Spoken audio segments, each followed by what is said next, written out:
News, सच जरूरी है। नमस्कार, मैं कंचन एमएनएस न्यूज लाइव में आप सभी का स्वागत करती हूँ। आइए देखते हैं देश की दशा और दिशा। जी हाँ, हम चर्चा करने वाले देश की दशा और दिशा पर। क्या है देश के हाल और समाचार, आइए जानते हैं।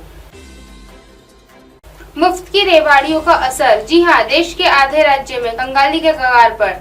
देश में कोरोना महामारी के बाद कई राज्यों ने जनता को सब्सिडी और मुफ्त योजनाओं की रेवाड़ियां बांटकर खुद को कंगाली के कगार पर खड़ा कर दिया है। बेरोजगारी और बढ़ती महंगाई के बीच वोट बटोरने वाली योजनाओं पर बहस छिड़ गई है।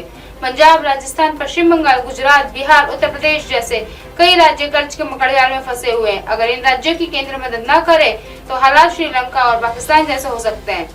आर्थिक विशेषज्ञ लगातार केंद्र को कृषि और स्वास्थ्य योजनाओं में सब्सिडी धीरे धीरे कम करने और मुफ्त की योजनाओं पर प्रतिबंध की सलाह दे रहे हैं, क्योंकि कंठ तक कर्ज में डूबे ये राज्य आय से आधे से ज्यादा हिस्सा कर्ज चुकाने में खर्च कर रहे हैं। रिजर्व बैंक के मुताबिक पंजाब ने पिछले कुछ सालों में केवल 5% रकम आर्थिक संसाधन बनाने में खर्च की, जबकि 45% से अधिक रकम कर्ज की किस्तों में जमा की। आंध्र प्रदेश ने 10% रकम आर्थिक संसाधनों पर जबकि 25% कर्ज अदायगी में खर्च की।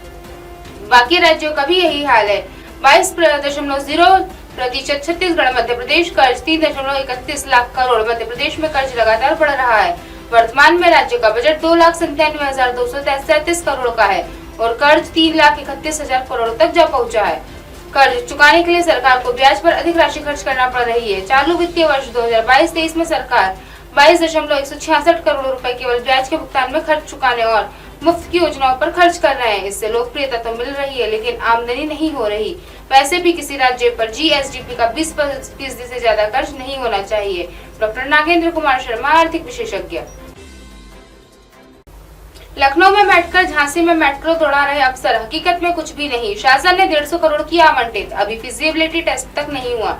हुकूमत ने झांसी वालों को मेट्रो के सफर का ऐसा ख्वाब दिखाया कि अभी तक ख्वाब ही है। लखनऊ से अधिकारी झांसी में मेट्रो के लिए दावे तो रोज कर रहे हैं, लेकिन यह प्रोजेक्ट झांसी में कहीं नहीं दिख रहा।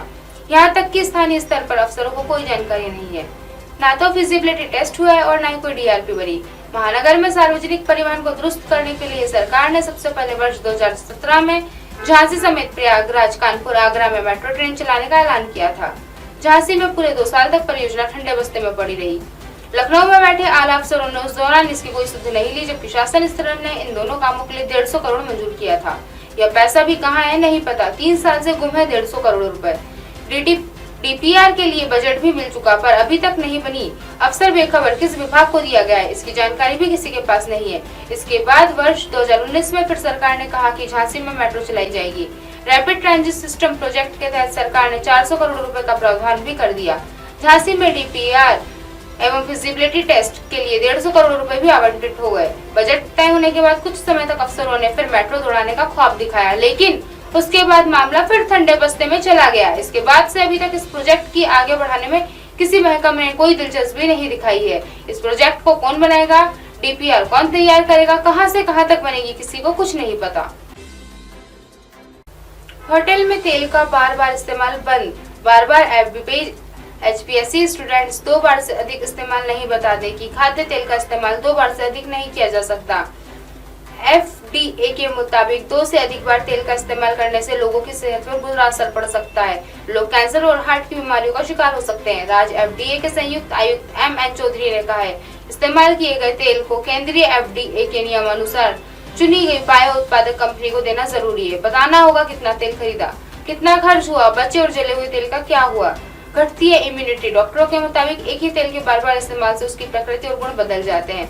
तेल का फैटी एसिड कंपोजिशन बदल जाता है। कई हानिकारक तत्व तेल में शामिल हो जाते हैं। इसका असर श्वेत रक्त कणिकाओं पर पड़ता है। इससे रोग प्रतिरोधक क्षमता घट जाती है। किडनी, लीवर और बोन मैरो पर दुष्प्रभाव पड़ता है। ब्यौरा रखना चाहिए। चौधरी के अनुसार मुंबई के लिए ई-रिस्क बायोएनर्जी का चयन किया गया है। FDA ने होटल, रेस्टोरेंट सहित खाद्य सामग्री बनाने वाली कंपनियों से इस्तेमाल किए गए बचे तेल और जमा तेल उसे देने को कहा है। साथ ही दिए गए तेल स्टॉक और इस्तेमाल किए गए तेल का पूरा ब्यौरा रखने का निर्देश दिया गया है। ऐसा न करने पर कार्यवाही होगी। मुंबई होटल और रेस्टोरेंट में एक ही तेल का अब बार-बार इस्तेमाल नहीं हो सकेगा। अब कढ़ाई में बची तेल की एक-एक बूंद का हिसाब देना होगा। इस्तेमाल हो चुके तेल को नष्ट करना होगा। फूड सेफ्टी एवं स्टैंडर्ड अथॉरिटी ऑफ इंडिया ने इसके लिए पहले बनाए गए निर्देशों को लागू करने के लिए FDA से सख्ती बरतने को कहा है। FDA ने इसे कड़ाई से लागू करने के लिए उठाया है। अब तक 33 अन्य प्रतिष्ठानों की जांच की जा चुकी है। यह आदेश 50 लीटर व उससे अधिक तेल का इस्तेमाल करने वाले होटल, रेस्टोरेंट और तेल का इस्तेमाल कर रहे स्नैक्स और खाद्य सामग्री बनाने वाली कंपनियों पर भी लागू होगा।